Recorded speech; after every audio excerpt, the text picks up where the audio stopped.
Hey all, Assalamu alaikum and a very good morning everyone. I hope you all are doing great. Welcome back to my channel again. First of all, sorry for uploading the vlog a bit late as I was busy with other work. Now my today's video is different from my previous ones because I'll be shooting the Dawat vlog for the first time on my camera. We have invited my sister, brother-in-law and family for dinner tomorrow. Actually, my brother-in-law is leaving for Dubai after 2 days, so we wanted to host them.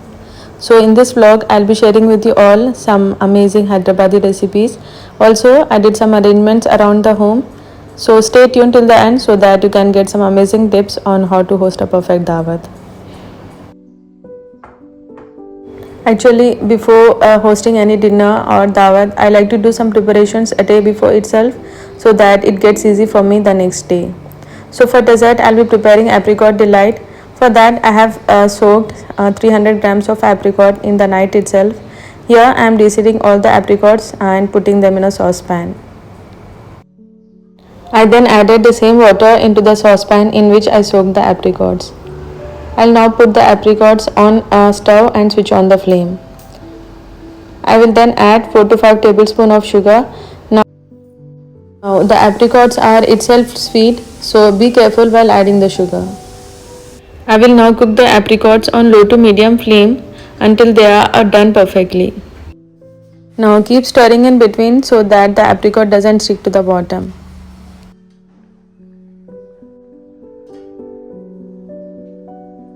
As you can see, the apricots have cooked perfectly. I'll now switch off the flame and put it aside for cooling down.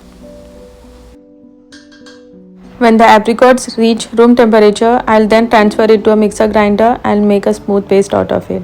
Now for preparing Apricot Delight, we need apricot paste as a base. So I'm doing this process today itself so that it gets easy for me the next day. I have transferred the apricot paste into an airtight container and I'll put it in the fridge so that I can use it directly tomorrow for preparing the dessert. To have with rumali roti, I'll be preparing an amazing chicken kebab malai gravy. For that, in a food processor, I have added a handful of mint and coriander leaves, and into that I'll add 800 grams of boneless chicken. I will now grind the chicken with mint and coriander leaves for at least 2 to 3 minutes. The spices that I'll add into the kebabs are 1 teaspoon of salt, 1 teaspoon of red chili powder, half teaspoon of garam masala powder, half teaspoon of coriander powder, half teaspoon of jeera powder, half teaspoon of black pepper powder and half teaspoon of ginger, garlic and green chili paste. I will now add them all into the chicken and coriander mint mixture and run the food processor for 3 to 4 minutes. Now here in a pan I have added 3 to 4 tablespoons of oil and start preparing the kebabs. Now you can give any shape to the kebab according to your preference. I have taken a handful of chicken mince into my hands and gave the shape to the kebabs with the help of my palms. Now these kebabs hold the shape very nicely. This is because I have drained the water out of the chicken before adding into the food processor. Now I'll only cook the kebabs up to 70%. The remaining 30% will be cooked in the malai gravy. Actually, this is not my recipe. I saw it on a YouTube channel called Apricot Delight. But since when I have started preparing this malai kebab gravy, my family loves it very much. So I thought why not to share with you all. Meanwhile, I fried the other batch of the kebab as well. Now I'll close the kebabs with an aluminium foil and put it in the freezer until I use it tomorrow. Soon after the kids left to school, the first thing that I did in the morning was to do some cleaning because I know when I go into the kitchen I won't be able to do the cleaning part. Now first I cleaned the dining table very well because it is a place where I'll be serving the food. As you all know that I like to keep my home clean all the time. So there was nothing much to do in the cleaning part. I just did the basic cleaning. Now do let me know in the comment section what are the arrangements that you all do before inviting the guests to your home. I would be delighted to hear from you all. Actually, we are 5 brothers and sisters and 3 among them live in Dubai. My elder sister lives in here Hyderabad. So I have invited her for dinner tonight.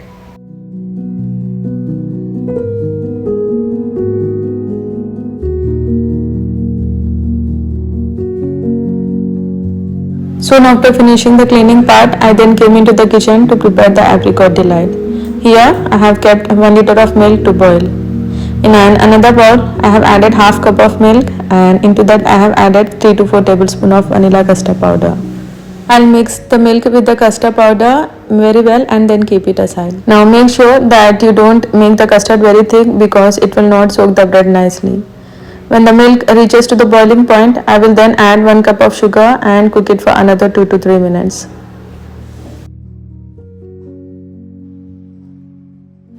At this stage, I will add the prepared custard mixture.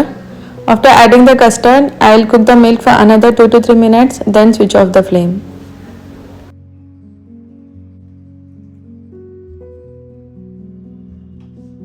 I will now keep the prepared custard milk aside so that it gets to the room temperature.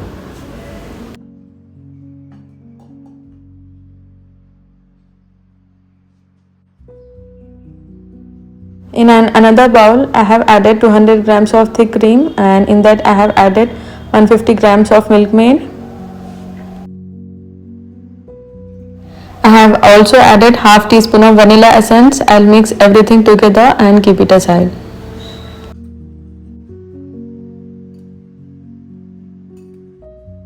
Now the main things that are needed to prepare Apricot Delight are custard mixture, cream mixture, the apricot paste, and also the vanilla cake. Now I have asked my husband to bring the vanilla cupcake, and I have cut them into half. Now that everything is ready, we'll start assembling the dessert.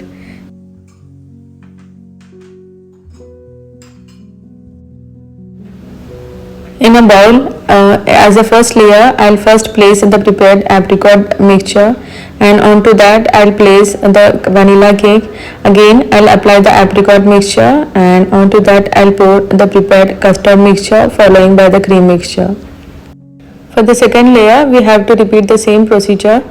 Again, placing the vanilla cupcake onto that apricot paste and pouring the prepared custard mixture and cream mixture. This dessert was introduced to us by my brother, and whenever he used to visit Hyderabad, he used to get it for us. Now if you want a good apricot delight from a restaurant, it will cost you around 200 for one person. But then when you prepare it at home, it's far more cost effective and tastes a way better than the restaurant one.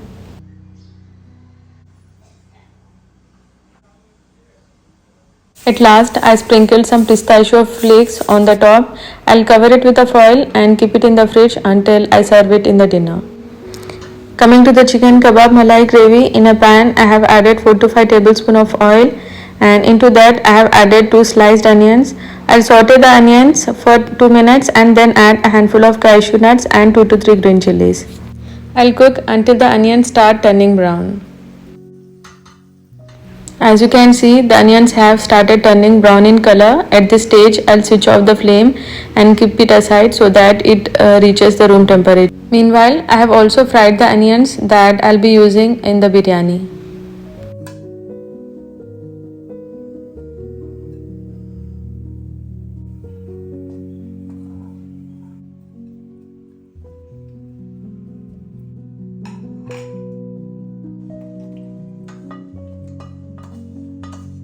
Now when the onions and cashews cool down a bit, I'll then transfer it to a mixer grinder and make a smooth paste out of it.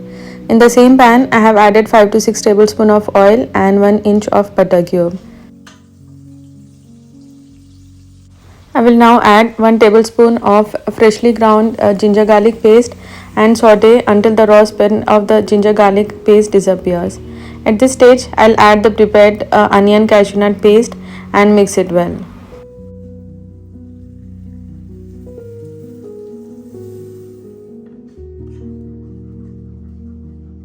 In spices, I'll be adding half teaspoon of salt, half teaspoon of garam masala powder, half teaspoon of coriander powder, half teaspoon of jeera powder, half teaspoon of black pepper powder.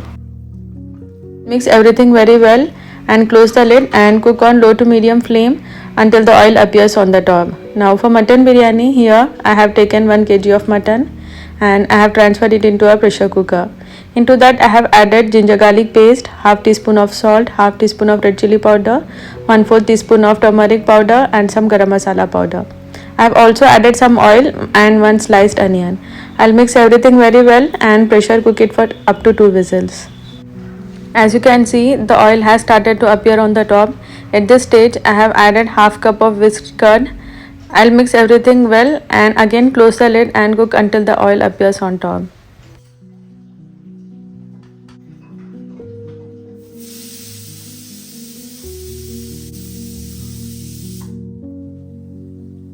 At this stage, I'll add the prepared chicken kebabs into the gravy. I have also added here half cup of water. Now you can adjust the consistency of the gravy according to your preference.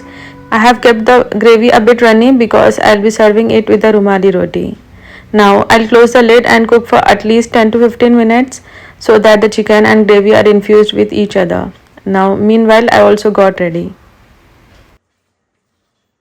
After cooking the kebabs and the gravy for good 10 to 15 minutes, I then added half cup of cream. I'll mix everything together and again cook on low to medium flame for 2 to 3 minutes.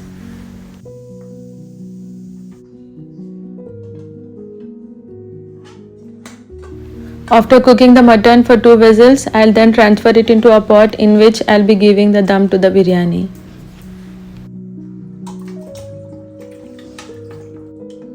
I will now dry the excess water that is present in the mutton. Now at this stage, I'll be adding a handful of coriander leaves into the chicken kebab malai gravy. I'll mix it well and again close the lid and cook for another 2 minutes until the oil and butter appears on the top.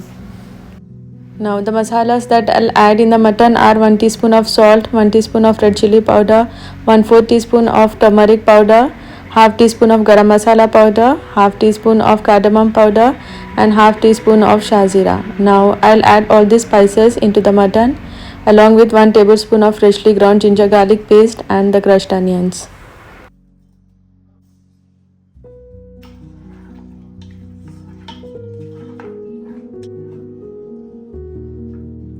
I will now add 1 cup of whisked yogurt along with the oil in which I fried the onions.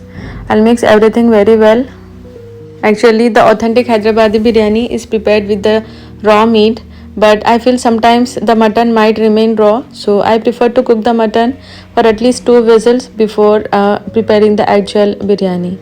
Now I have also added a handful of mint and coriander leaves into the mutton. I mixed everything very well and kept aside. Now as you can see, the chicken kebab malai gravy is also done perfectly and I'll keep it aside. Now for 1 kg of mutton, I have taken 1 kg of basmati rice. Now for a good mutton biryani, you have to take a good quality of basmati rice. I'll soak the rice for at least half an hour. Meantime, I'll set the table. As it was almost evening time, I decided to set the table now itself so that I can spend some time with my sister and family. I strongly feel that the way you treated your guest is only the thing that they keep reminding all the time. However good food you prepared, it will all go into waste if you don't treat your guest in the way they have to be treated.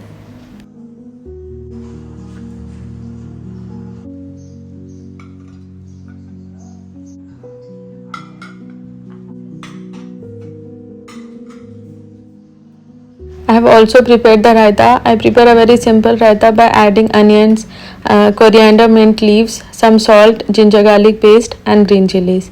I'll mix everything very well. And I wrapped it with the aluminium foil and I'll keep it in the fridge until the dinner time. Here I have also kept the water on the hob so that I can boil the rice for the biryani. When the water reaches the boiling point, I will then add the whole spices such as 2 sticks of cinnamon, half teaspoon of shazira, 1 star anise and I have also added half teaspoon of cardamom powder and 2 to 3 drops of biryani essence. I then added the salt. Now we have to be generous with the salt. For 1 kg of basmati rice, I added at least 8 to 9 tablespoons of salt because the water in which we have to boil the rice has to be salty. I'll mix the rice properly and close the lid and cook until the rice is 70% done. Now I like to keep stirring in between so that the rice doesn't overcook. I then drained the rice and kept it aside. I will now layer the biryani.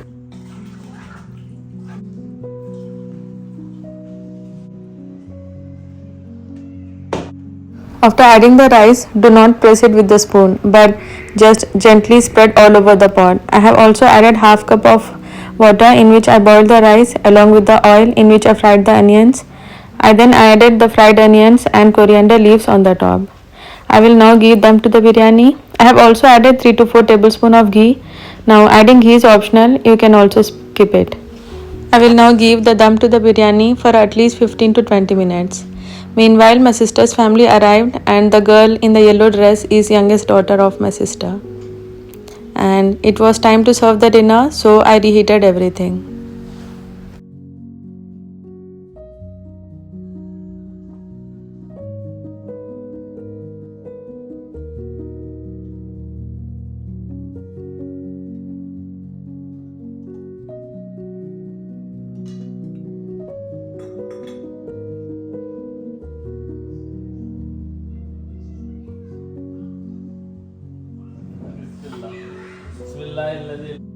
Speaking about my elder sister and even brother-in-law, they are like the parents figure for us. They have stood in every thick and thin of our family.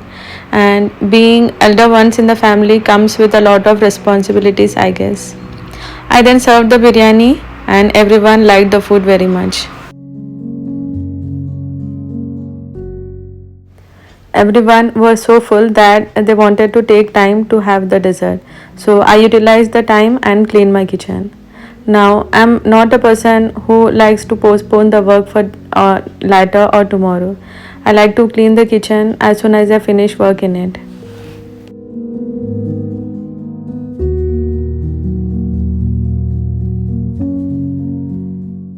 I then served the dessert to everyone and I must say that it was star of the night.